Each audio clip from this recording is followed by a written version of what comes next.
നമ്മളാണെങ്കിലും പലപ്പോഴും യൂറിൻ ഒരുപാട് ഹോൾഡ് ചെയ്ത് വെക്കും, പോവാതെ ഇങ്ങനെ പിടിച്ചു നിൽക്കും. ഇത് ഭാവിയിൽ പ്രോബ്ലം ഉണ്ടാക്കുന്ന ഒരു ഹാബിറ്റ് ആണോ? നല്ല ചോദ്യമാണ്. ഉറപ്പായിട്ട് പ്രശ്നം ഉണ്ടാക്കും. Okay.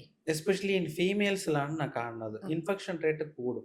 Because what happens is ഒന്നെങ്കിൽ വെള്ളം കുടിക്കത്തില്ല, ആ. റൈറ്റ്? അതെ. വെള്ളം കാരണം പബ്ലിക് ടോയ്ലറ്റിൽ പോകാൻ പേടിച്ചിട്ട് വെള്ളം കുടിക്കത്തില്ല. ഈ വെള്ളം കുടിക്കാതെ പോലുള്ള പ്രശ്നം വെച്ച് കഴിഞ്ഞാൽ there is more time for the bacteria to enter inside the bladder, right? Okay. And പൊതുവെ when compared to males, female urethra is very short. ആ. ആകെ ഒരു 4 to 5 സെന്റിമീറ്ററേ കാണത്തുള്ളൂ. സോ ബാക്ടീരിയക്ക് ഇഷ്ടംപോലെ സമയമുണ്ട് പോവാൻ. Oh, that is why they get more yes. infections. അപ്പൊ hold ചെയ്ത് വെക്കുമ്പോൾ എന്താ സംഭവിക്കുന്ന വെച്ചാൽ അഗൈൻ ഹോൾഡ് ചെയ്ത് വെക്കുമ്പോൾ ബ്ലാഡർ ഡിസ്റ്റൻസ് ആകുമ്പോൾ ഈ 4 to 5 സെന്റിമീറ്റർ ഉള്ള യൂറിത്ര 2 സെന്റിമീറ്റർ ആവും. Oh. അപ്പൊ അതിനെക്കാട്ടിലും ഇത്രയും ടൈം മതി ഇതിനൊക്കെ. അപ്പൊ സ്റ്റേസിസ് വരും. അപ്പൊ യൂറിൻ കൂടുതൽ കിടക്കുമ്പോൾ ഇൻഫെക്ട് ആയി കഴിഞ്ഞാൽ പിന്നെ റെക്കറന്റ് ഇൻഫെക്ഷൻസ് വളരെ കോമൺ ആയിട്ട്. സോ ഹോൾഡ് ചെയ്ത് വെക്കുന്നത് തെറ്റാണ്, വെള്ളം കുടിക്കാതിരിക്കുന്നത് തെറ്റാണ്. നോർമലി ഇങ്ങനെ ഒരു ദിവസം അറ്റ്ലീസ്റ്റ് ഒരു 2 liters per day normal kidneys ആണെങ്കിൽ, ഡിപ്പെൻസ് ഓരോരോ കിഡ്നി ഹെൽത്ത് വെച്ചിട്ടാണ് നമുക്ക് ഒരു ഫ്ലൂയിഡ് ഇത് പറയാൻ പറ്റത്തുള്ളൂ. ഒരു healthy person can drink around 2 to 2.5 liters per day. എത്ര പ്രാവശ്യം ടോയ്ലറ്റിൽ പോകണം ഒരു ദിവസം? See, that depends. Okay. Unless if you are not, if it is not bothering you, it is not an issue. But normally പറയുകയാണെങ്കിൽ what is the bladder capacity? Bladder capacity is around 300 to 500 ml ആണ്. അതെ. അപ്പോൾ ഒരു ദിവസം നമ്മൾ കുടിക്കുന്ന 2 litre വെള്ളം ആണെങ്കിൽ നമുക്ക് 2 ലിറ്റർ to 3 ലിറ്ററിനകത്തല്ലേ യൂറിൻ ഇനിയോ പാസ് ചെയ്യാൻ പോകുന്നത്. അതെ. അപ്പൊ നമ്മൾ അത് വെച്ച് നോക്കുമ്പോൾ ഒരു ചിലവർക്ക് 5-6 times നോർമൽ ആയിരിക്കാം. ചില ദിവസം നിങ്ങൾ വെള്ളം കുടിച്ചില്ലെങ്കിൽ ചിലപ്പോൾ അതും കൂടി കൂടുമല്ലോ. Depends upon your hydration status. Okay. അപ്പോൾ Unless your urine should be clear, crystal clear ആയിരിക്കണം.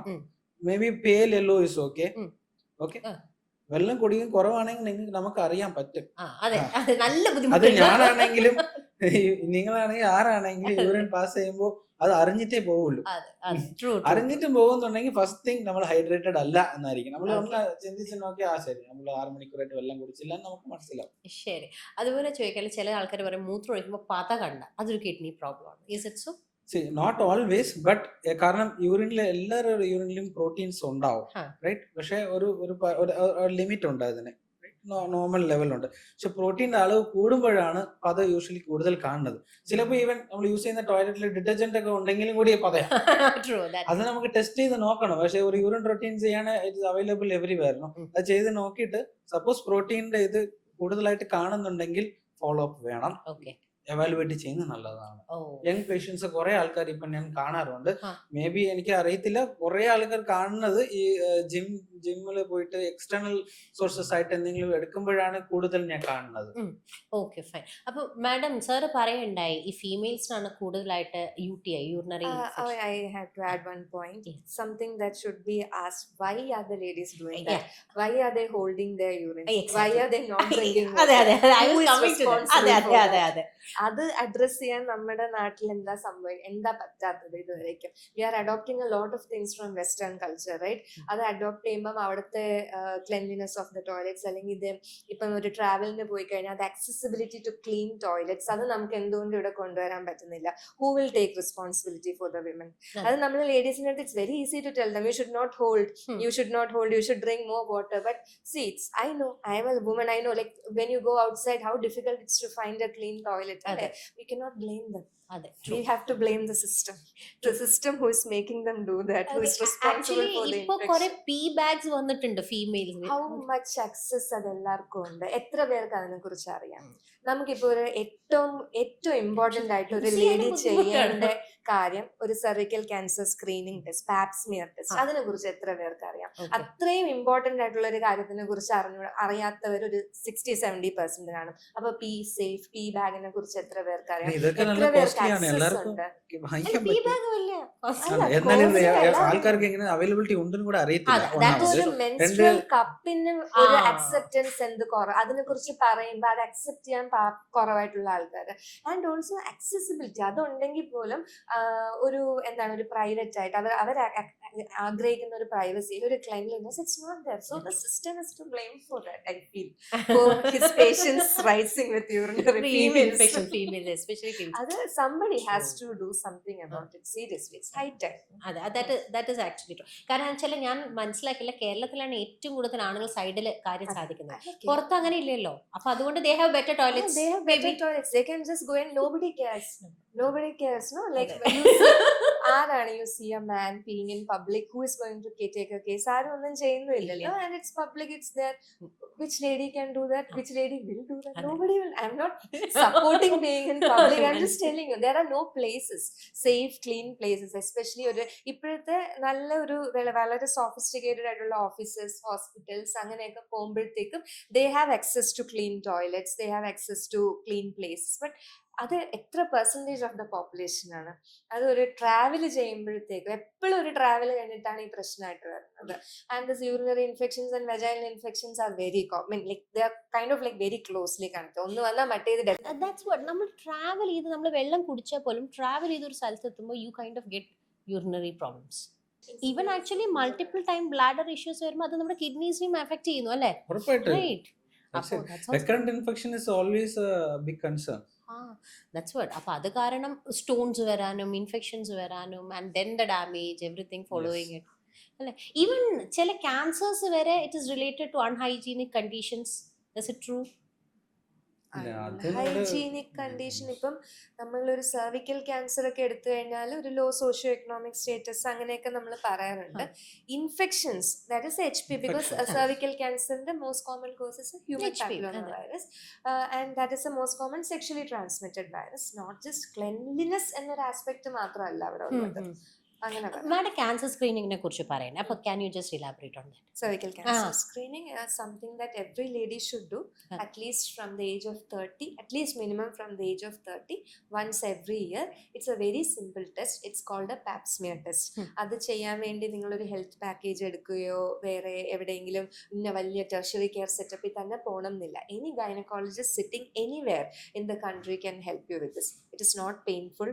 It doesn't require anesthesia. It takes around 1 minute. എല്ലാവരുടെയും പേടി പെയിൻ ആണ്. കാരണം it's something like it's a very private area and everybody will be scared of something going up there. No, it's not painful. It's not at all painful. It's a very easy thing to do. And നിങ്ങളൊന്നും അതൊക്കെ കാരണം അറിയത്തുമില്ല. ഒരു ചെറിയ നമ്മൾ ഒരു speculum ഇട്ട് നമ്മൾ നോക്കുന്നു. We are visualizing the cervix and just taking a smear like this and then we'll send it for cytology. ഇപ്പം ഡിഫറെൻറ്റ് ടൈപ്സ് ഉണ്ട്. ജസ്റ്റ് ഒരു സ്മിയർ ആവാം, അതല്ലെങ്കിൽ ലിക്വിഡ് ബേസ് സൈറ്റോളജി ആവാം, അല്ലെങ്കിൽ ഇപ്പം രണ്ട് ഈ പാപ്പ് സ്മിയറും HPVയും കമ്പൈൻ ചെയ്ത് ചെയ്യാം, HPV മാത്രം ചെയ്യാം. അങ്ങനെ സ്ക്രീനിങ് ടെസ്റ്റ് ഇപ്പം പല രീതിയിലുണ്ട്. ഇപ്പം പാപ്പ് സ്മിയർ മാത്രം ചെയ്യുവാണെങ്കിൽ every 3 years you have to do that until 65 years. Painless ആണ്, ലോക്കലി ചെയ്യുന്ന പ്രൊസീജിയർ ആണ്. And it's not expensive also. It is cheaper than the popcorn at PVR. Okay. Honestly, like ഒരു മൂവി കാണാൻ പോകുമ്പോഴത്തേക്കും the amount of money you spend with your family, you're going, no. So just once in 3 years, ഇപ്പോൾ ഒരു വലിയൊരു ഹോസ്പിറ്റലിൽ തന്നെ it will cost may be 600 or 700 rupees and it's almost free in a government hospital.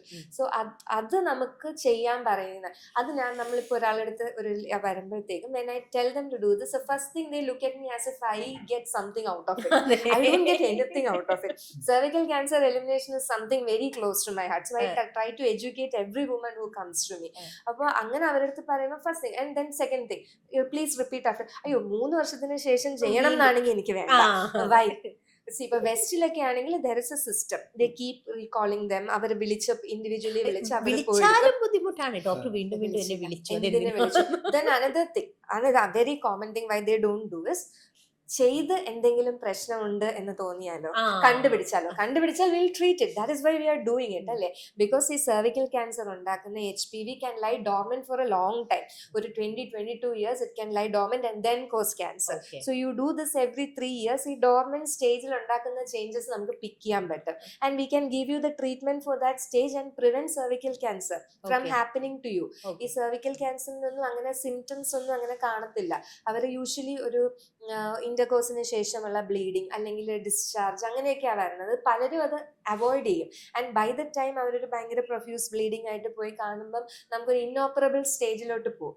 And this is A condition which could have been prevented. അപ്പൊ അതിന്റെ vaccines ഉണ്ടല്ലോ prevent ചെയ്യാൻ. And we have vaccines also. We are targeting mainly the adolescents for the vaccine. So if we give our kids the vaccination and if all the ladies do the pap smear screening, just like നമ്മൾ ഓരോന്ന് eliminate ചെയ്യുമ്പോൾ നമുക്ക് cervical cancer eliminate ചെയ്യാൻ പറ്റും. ഈ vaccines എടുത്ത ആൾക്കാരും cervical screen definitely ചെയ്യണം. വാക്സിൻ എടുത്താലും എല്ലാ കിഡ്സും എടുക്കാമോ? എല്ലാവർക്കും സേഫ് ആണ്? എല്ലാവർക്കും സേഫ് ആണ്. ദർ ഇസ് നോ, ഇപ്പം ഒരു അലർജി ഉള്ള ഒരു ആളാണെങ്കിൽ generally there is that risk associated with any vaccine, അത് അതിനും ഉണ്ടാവും. അല്ലാതെ there is no side effect, there is no contraindication. നമ്മൾ 9 വയസ്സ് മുതലുള്ള കുട്ടികൾക്ക് എടുക്കാൻ പറ്റും. ആൻഡ് 15 വയസ്സിന് മുന്നേ ആണെങ്കിൽ 2 ഡോസ്, ആഫ്റ്റർ 15 ഇയേഴ്സ് 3 ഡോസാണ്. ആൺകുട്ടികൾക്കും എടുക്കാൻ പറ്റും. അവർക്ക് സെർവിക്സ് ഇല്ലല്ലോ എന്ന് ചോദിച്ചു കഴിഞ്ഞാൽ ഈ ഹ്യൂമൻ പാപ്പിലോമ വൈറസ് ഉണ്ടാക്കാവുന്ന ജെനൈറ്റൽ വാട്സ് എന്ന് പ്രിവെൻഷൻ. വാട്സ് മാത്രമല്ല, warts can become cancer also. Oh okay fine. One more thing എനിക്ക് ചോദിക്കുന്നത്, ഇപ്പോൾ sir urology, madam obstetric and അപ്പോൾ ജെനൈറ്റോ യൂറിനറി സർജറീസിനെ കുറിച്ച് നമുക്കൊരു ഡിസ്കഷൻ ആവാം. ഈ റോബോട്ടിനെ വെച്ച് രണ്ടുപേരും ഫൈറ്റ് ചെയ്യാറില്ലല്ലോ അല്ലേ, ഹസ്ബൻഡ് വൈഫ് ഫൈറ്റ്? അതിന്റെ ആവശ്യം വരത്തില്ല, കാരണം റോബോട്ടിന് ഒരാൾ മാത്രമേ അറ്റ് എ ടൈം യൂസ് ചെയ്യാൻ പറ്റത്തുള്ളൂ. അങ്ങനെയാണ് അത് വരുന്നത്. കമ്പൈൻ ചെയ്യുന്നില്ല. So I think she will answer it better. അല്ല, സി യൂറോളജി ഗൈനക്കോളജിസ്റ്റിന്റെ ഒരു ഇൻഡിസ്പെൻസിബിൾ പാർട്ട്ണർ ആണ് urologist. Like any gynecologist will tell you, and I'm just lucky that I have been trained by him. Really, കാരണം നമ്മള് work ചെയ്യുന്ന area same ആണ്. And എല്ലാ ഗൈനക്കോളജിസ്റ്റിനും കുറച്ച് പേടിയുള്ള ഒരു ഏരിയ ആണ് ബ്ലാഡറും യൂറേറ്ററും. സോ നമ്മുടെ സർജറീസിൽ ഇഞ്ചുറി വരാൻ റിസ്ക് കൂടുതലുള്ളതും ഈ രണ്ടെണ്ണത്തിലാണ്. ആൻഡ് ഓൾസോ നമ്മുടെ കോംപ്ലെക്സ് സർജറീസ് വരുമ്പം പ്രീവിയസ്ലി ഇപ്പൊ 2-3 സിസേറിയൻ ഒക്കെ കഴിഞ്ഞവർക്ക് പിന്നെ ഒരു സർജറി ചെയ്യുമ്പോഴും ഒട്ടിപ്പിടുത്തവും അങ്ങനെയൊക്കെ ഉണ്ടാകാനായിട്ട് ഇതുള്ളതും അതാണ്, ഈ ഏരിയാസ് ആണ്. അപ്പം നമ്മൾ പലപ്പോഴും ഒരു ഗൈനക്കോളജിക്കൽ സർജറീസിൽ ഒരുപാട് നമ്മൾ യൂറോളജിസ്റ്റിന്റെ ഹെൽപ്പ് നമുക്ക് വേണ്ടി വരുന്നുണ്ട്. അപ്പം അത് മാത്രമല്ല, അത് ഒരു part and parcel of it. And I will say incontinence. Almost every other woman after 50 has it. They don't talk about it. They sit at home. They suffer through it without knowing that there is a treatment for that. They don't even travel. അവർക്ക് പുറത്ത് പോകാൻ പറ്റുന്നില്ല, എന്നാലും അവർ അതിനെ കുറിച്ച് പിടിച്ചു വെക്കാൻ പറ്റാതെ ഇടയ്ക്കിടയ്ക്ക് മൂത്രമൊഴിക്കും. അത് actually that is A duty of നമ്മുടെ ഫാമിലി, നമ്മുടെ പിള്ളേരുടെ റെസ്പോൺസിബിലിറ്റി ആണ് അത്. മെയിൻലി അവര് അത് കെയർ എടുക്കത്തില്ല. അപ്പൊ അവര് പറയാം ഏജ് ആയില്ലേ വിട്ടേക്കാൻ, മോളെ എന്തിനാ ഡിസ്റ്റർബ് ചെയ്യണം, മോളെ എന്തിനാ ഡിസ്റ്റർബ് ചെയ്യണം പറഞ്ഞാൽ അവരും പറയത്തില്ല. ബിക്കോസ് നമ്മളും ഏജ് ആവുമല്ലോ, we will also go through the same thing. അപ്പോഴായിരിക്കും മനസ്സിലാക്കുന്നത്. See everything treatment is available. ഇന്നത്തെ കാലത്ത് even non surgical treatment for urinary incontinence ഒക്കെ അവൈലബിൾ ആണ്. ഈ യൂറിനറി ഇൻകോണ്ടിനൻസ് എന്ന് പറയുമ്പോൾ ഈ ഒരൊറ്റ സിംപ്റ്റം ആണോ? അത് 2-3 ടൈപ്പ് ഉണ്ട്. ഒന്ന് നമ്മ എന്താ പറയുക, സ്ട്രെസ് ഇൻകോണ്ടിനൻസ്, ഇപ്പൊ ചുമയ്ക്കുമ്പോൾ തുമ്മുമ്പോഴൊക്കെ യൂറിൻ പോകുന്നത്. പിന്നെ ഒരു ഓവർ ആക്റ്റീവ് ബ്ലാഡർ, ഒരു urge incontinence, like they are unable to hold their urine. അവർക്ക് പോകണം എന്ന് തോന്നി കഴിഞ്ഞു കഴിഞ്ഞാൽ അപ്പൊ തന്നെ ബാത്റൂമിൽ എത്തിയില്ലെങ്കിൽ അവരുടെ കയ്യിൽ നിന്ന് അത് അവർക്ക് ഹോൾഡ് ചെയ്യാനേ പറ്റുന്നില്ല. So they won't drink water, they don't go out. Their quality of life is ഭയങ്കരമായിട്ട്. ഉദാഹരണത്തിന് പറയുവാണെങ്കിൽ വീട്ടിൽ എന്തെങ്കിലും ഒരു ഫംഗ്ഷൻ ഉണ്ടെന്ന് വെച്ചോളൂ. ഫംഗ്ഷൻ ഞാൻ വരുന്നില്ല മോനെ, നിങ്ങൾ പൊക്കോന്ന് പറയും. ഇപ്പോൾ നമ്മൾ ഫാമിലി ആയിട്ട് ഇപ്പോൾ ലുള്ളു മോൾ പോകണമെന്ന് പറയുന്നത് വെച്ചാൽ അപ്പോൾ അവർ പറയും, വീട്ടിലെ ഏജ്ഡായ ആൾക്കാരാണെങ്കിൽ പറയും ഞാൻ വരുന്നില്ല, ഒരുപാട് സമയം ഉണ്ടാവൂല, നിങ്ങൾ പോയിട്ട് വാ എന്ന് പറയത്തേ ഉള്ളൂ. അങ്ങനെയാണെങ്കിൽ ആക്ച്വലി ശരിക്കും അവരെ നമ്മൾ മനസ്സിലാക്കണം എന്തുകൊണ്ട് വരുന്നില്ല. ശരിക്കും പറഞ്ഞാൽ അവർക്ക് ചുമ്മാ ബാത്റൂമിൽ പോകുവാണെങ്കിൽ വീട്ടിലാണെങ്കിൽ ബാത്റൂമിന് അടുത്തായിരിക്കും ഇരിക്കുന്നത്. അപ്പൊ അവരെ പോവുമായിരിക്കും. പക്ഷെ നമ്മൾ ലീസ്റ്റ് കൺസേൺ ആണെങ്കിൽ പിന്നെ they are suffering more. Okay. They will never speak about it. Yeah, man, 2 types parnu. One more type was there. Overflow incontinence ഉണ്ട്. Overflow incontinence യൂഷ്വലി നമുക്ക് പ്രോസ്റ്റേറ്റിലൊക്കെ കാണുന്നതാണ് ഓവർഫ്ലോ ഇൻകോണ്ടിനൻസ്. അത് ഇതും അതേപോലെ ഏജ് ആയ ആൾക്കാർ ബ്ലാഡർ ഫില്ലായി വെച്ചാലും അവർ പറയത്തില്ല, വേദന സഹിച്ചുകൊണ്ടിരിക്കും. അത് കിഡ്നി ഡാമേജ് ചെയ്തിട്ടായിരിക്കും അവസാനം വരുന്നത്. അത് ഓവർഫ്ലോന്ന് പറയുന്ന കാരണം എന്ന് വെച്ചാൽ പ്രോസ്റ്റേറ്റ് ഒബ്സ്ട്രക്ട് ആയതു, ബ്ലാഡർ ഒരു പരിധി വരെയല്ലേ ഡിസ്റ്റൻഡ് ചെയ്യാൻ പറ്റുള്ളൂ. അതിനുശേഷം ഉള്ളത് ഓവർഫ്ലോ ചെയ്തുകൊണ്ടിരിക്കും. അത് ഓവർഫ്ലോ ഇൻകോണ്ടിനൻസ് ആണ് പറയുന്നത്. അത് ലേഡീസിൽ യൂഷ്വലി അത്രയ്ക്ക് കാണാറില്ല. പിന്നെ ഉള്ളത് മിക്സഡ് യൂറിനറി ഇൻകോണ്ടിനൻസ് ആണ്. സ്ട്രെസ്സും ഉണ്ടാവും, ഏർജും ഉണ്ടാവും. സോ അങ്ങനെയാണ് വരുന്നത്. ഇതിന് എല്ലാത്തിനും ട്രീറ്റ്മെന്റ് എടുക്കണം എന്നാണോ പറഞ്ഞത്? അതായത് ഇപ്പൊ ചിരിക്കുമ്പോഴും തുമ്മുമ്പോഴും ഒക്കെ ചിലപ്പോ പോകുന്നത് ഒരു natural process. Bladder is very full, very full and you are a young person, your bladder is very full and you suddenly cough on the point, that is okay. But അങ്ങനെ അല്ലല്ലോ വരുന്നത്. This is usually ഇപ്പോൾ ലേഡീസിലാണെങ്കിൽ post delivery ഒരുപാട് പേർക്ക് ഒരുപാട് prolong labour അല്ലെങ്കിൽ ഒരു obstructed labour, instrumental delivery ഒക്കെ കഴിഞ്ഞ് കഴിയുമ്പോഴത്തേക്കും കാണാറുണ്ട്. This will all lead to the weakness of the pelvic floor. Basically അതാണ് pelvic floor weaken ആവുന്നത്. ഏജ് ആവുമ്പോഴും വീക്ക്നെസ് ഉണ്ടാവും, അതിനോടൊപ്പം ഇതും കൂടി ഉണ്ടാവും. നമ്മൾ ഈ കീഗൽസ് എക്സസൈസ് ഒക്കെ ഞാൻ കീഗൽ എക്സസൈസ് ഒക്കെ ചെയ്തിട്ടുണ്ടോ? ഞാൻ ചോദിക്കട്ടെ, ചെയ്തിട്ടുണ്ടോ? നമ്മൾ വായിച്ചിട്ടുണ്ട്, പക്ഷെ ഞാൻ സ്വന്തമായിട്ട് തന്നെ ചെയ്ത് നോക്കിയിട്ടുണ്ട് കേട്ടാ. നമ്മൾ പറയാൻ എളുപ്പമാണ്. ഞാൻ തന്നെ മാക്സിമം ഒരു 5 പ്രാവശ്യം ചെയ്തിട്ടുണ്ട്. 6ാമത് പ്രാവശ്യം ചെയ്യുമ്പോ ഇങ്ങനെ പറ്റത്തില്ല, ചെയ്യത്തില്ല. And also guide lines supervise pelvic floor training ആണ് പറയുന്നത്. അല്ലാതെ കീഗൽസ് മാത്രമായിട്ട് ഇപ്പം ഒരു പേഷ്യന്റും ചെയ്യത്തില്ല. നമ്മളിപ്പോ എല്ലാവരുടെ ഫസ്റ്റ് ലൈൻ ആയിട്ട് പറയുന്നതാണ് 3 months ഇത് ചെയ്യൂ എന്നിട്ട് നോക്കാം എന്ന് പറഞ്ഞാൽ 3 months എത്ര പ്രാവശ്യം ചെയ്യും, എത്ര ദിവസം ചെയ്യും, ഒരു പൈസ പോലും ചെലവില്ലാതെ ഒരിടത്തും പോകാൻ. പ്രാക്ടിക്കലി മോണിറ്റർ ചെയ്യാൻ പറ്റാത്ത ഒരു സാധനമാണ്. റൈറ്റ്, നമ്മൾ ചെയ്യുന്നുണ്ടെന്ന് പേഷ്യൻസ് പറയുന്നു ഞങ്ങൾ ചെയ്തു എന്ന് പറഞ്ഞാൽ എങ്ങനെ അറിയാൻ പറ്റുക ഒരു കറക്റ്റായിട്ട് ആ മസിൽ തന്നെയാണ് കോൺട്രാക്ട് ചെയ്യുന്നത്? അത് ഒരിക്കലും ഇല്ല. പക്ഷെ അതിനു വേണ്ടി ഇപ്പോൾ ഉള്ള അവൈലബിലിറ്റീസ് എന്ന് വെച്ച് കഴിഞ്ഞാൽ we have this pelvic floor muscle training machines available ആണ്. MR മെഷീൻസ് പോലെ വിതൗട്ട് എനി റേഡിയേഷൻ, നമുക്ക് ഡ്രസ്സ് ഒന്നും മാറ്റാണ്ട വിത്ത് ഡ്രസ് തന്നെ വന്ന് സെഷൻസ് ഒക്കെ അവൈലബിൾ ആണ്.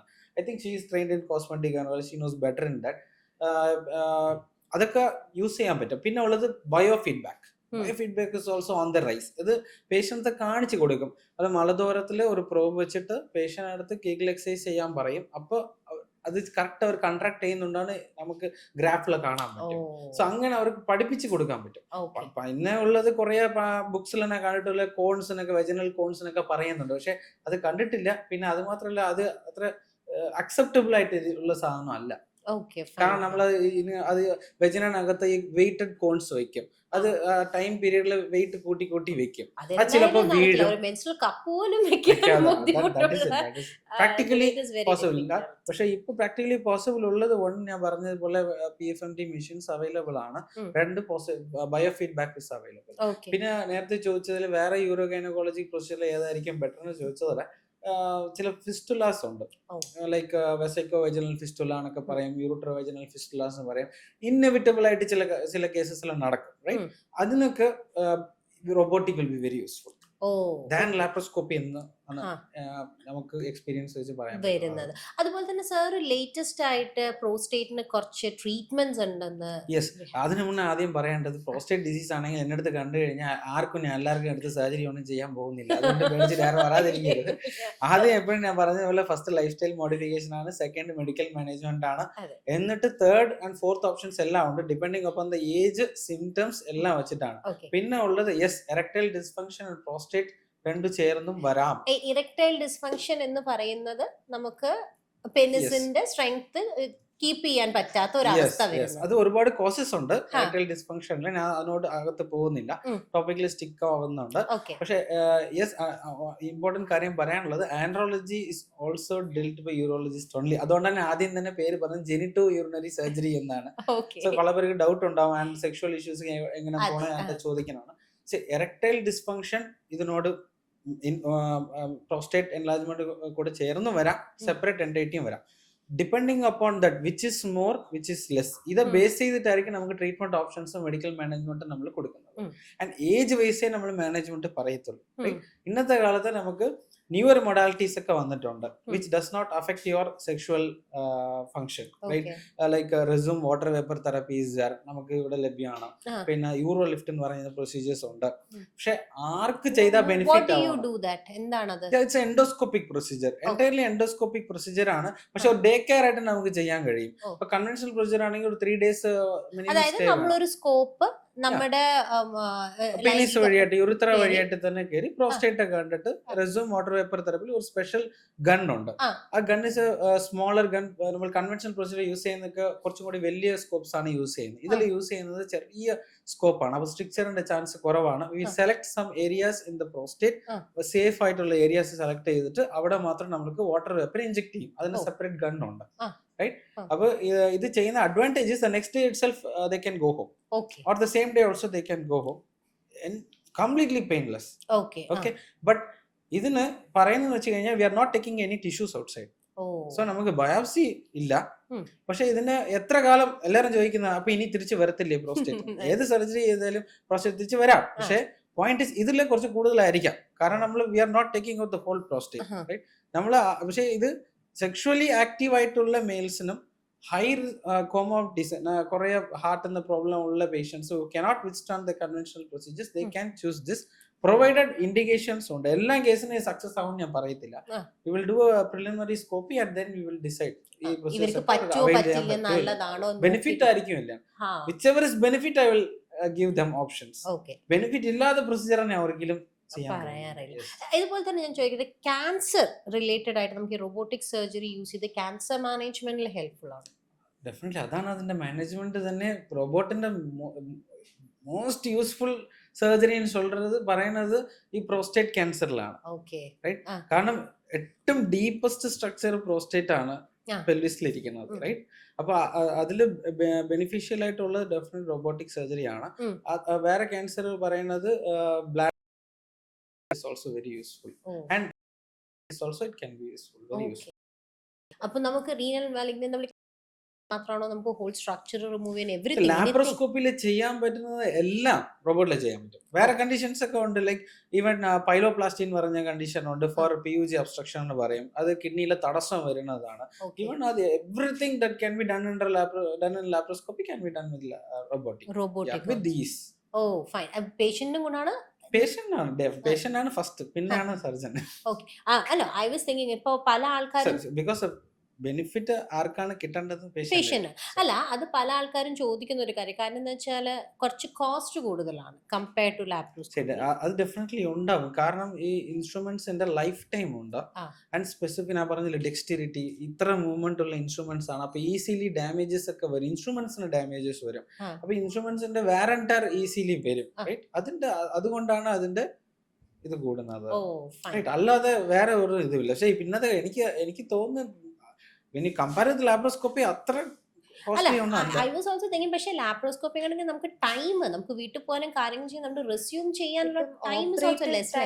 ഓപ്പറേറ്റീവ് ടൈം കൂടുതലല്ലേ എന്ന് ചോദിക്കുന്നുണ്ട്. പക്ഷെ ഓപ്പറേഷൻ ടൈമിനെ കാട്ടി പ്രിപ്പറേഷൻ ഈ റോബോട്ടിനെ പ്രിപ്പയർ ചെയ്ത് ഡ്രേപ്പ് ചെയ്ത് അങ്ങനെ നിർത്തുന്ന. കാരണം അവര് മനുഷ്യന്മാരല്ലല്ലോ ആംസ്. അവർ നമുക്ക് വാഷ് ചെയ്ത് വരാൻ പറ്റത്തില്ല. അവരെ തുടച്ച് ക്ലിയർ ആക്കി അവർക്ക് ഒരു ഡ്രേപ്പ് സിസ്റ്റം വെച്ച് അതൊക്കെ ഒരു ചടങ്ങാണ്. അത് മാത്രമേ ടൈം എടുക്കത്തുള്ളൂ. robotic surgery എന്ന് പറയുമ്പോഴത്തേക്ക് most people they think that a robot is coming walking has doing ഒരു മൂവി ഉണ്ടായിരുന്നില്ല, അതിനകത്ത് പോലത്തെ ഏതോ ഒരു റോബോട്ട് വന്ന് ചെയ്യുന്നത്. It's nothing like just those are just machines, no? And we control those machines. Machines make our life easier. അപ്പം കുറച്ചും കൂടെ ബെറ്റർ ആയിട്ട് അവരെ നമ്മൾ തന്നെയാണ് അവരെ കൺട്രോൾ ചെയ്യുന്നത്. അപ്പം cost is definitely on the higher side but not that much. Maybe whatever is from laparoscopy അതിന്റെ ഒരു 50% extra ആയിരിക്കും. കുറെ insurances have taken up the robotic also. I think they should take up അതും കൂടി. Because നമുക്കൊരു advantage കൊടുക്കുന്ന കാര്യം availability നാട്ടിൽ ഉണ്ടെങ്കിൽ പിന്നെ എന്തിനാണ് നമുക്ക് പ്രീമിയം അടയ്ക്കുന്നുണ്ടെങ്കിൽ they should insurance should cover that. അങ്ങനെയാണ് എനിക്ക് തോന്നുന്നത്. ലാപ്രോസ്കോപ്പി കവർ ഇപ്പോൾ ഓപ്പൺ പണ്ടും ഉണ്ടായിരുന്നു. ലാപ്രോസ്കോപ്പി വന്ന് ലാപ്രോസ്കോപ്പി അക്സെപ്റ്റ് ചെയ്തപ്പോൾ robot also they should accept. True. അല്ല, അത് പല ആൾക്കാർക്കും ഉണ്ട്. ഇപ്പോൾ പുതിയൊരു കാര്യം വരുമ്പോൾ ഇതിനൊരു പേടിയോട് കൂടി നോക്കുന്ന ഒരു ഇത് പലരും പറഞ്ഞു കേട്ടിട്ടുണ്ട്. ഡോക്ടർമാരുടെ ജോലി പോയി, റോബോട്ട്സ് വന്നുകൊണ്ട് ഇനി റോബോട്ട്സ് അല്ലേ ഓപ്പറേഷൻ അത് ഒരിക്കലും അങ്ങനെ സംഭവിക്കത്തില്ല. ബിക്കോസ് അത് ഫുൾ കൺട്രോൾ നമ്മൾ ചെയ്യേണ്ടത് നമ്മൾ തന്നെ. ഡയഗ്നോസ് ചെയ്യണ്ടേ, ട്രീറ്റ് ചെയ്യണ്ടേ, മെഡിസിൻ തരണ്ടേ, നിങ്ങൾക്ക് എന്ത് അസുഖം എന്തൊക്കെ ഉണ്ടെങ്കിലും പറയണത് ഒരിക്കലും എല്ലാം 100% റൈറ്റ് ഇല്ല. വേണമെങ്കിൽ നമ്മൾ ട്രംപിന്റെ അടുത്ത് വേണമെങ്കിൽ ചോദിക്കാം വെനിസ്വേല എന്തിനാ അറ്റാക്ക് ചെയ്തത്, അത് വേണമെങ്കിൽ പറഞ്ഞു. We had a very wonderful session. Thank you both of you for your valuable time. അപ്പോൾ നമ്മുടെ എപ്പിസോഡ് ഇവിടെ വെച്ച് തീരുവാണ്. ഇനി അടുത്തതായി വീണ്ടും കാണാം.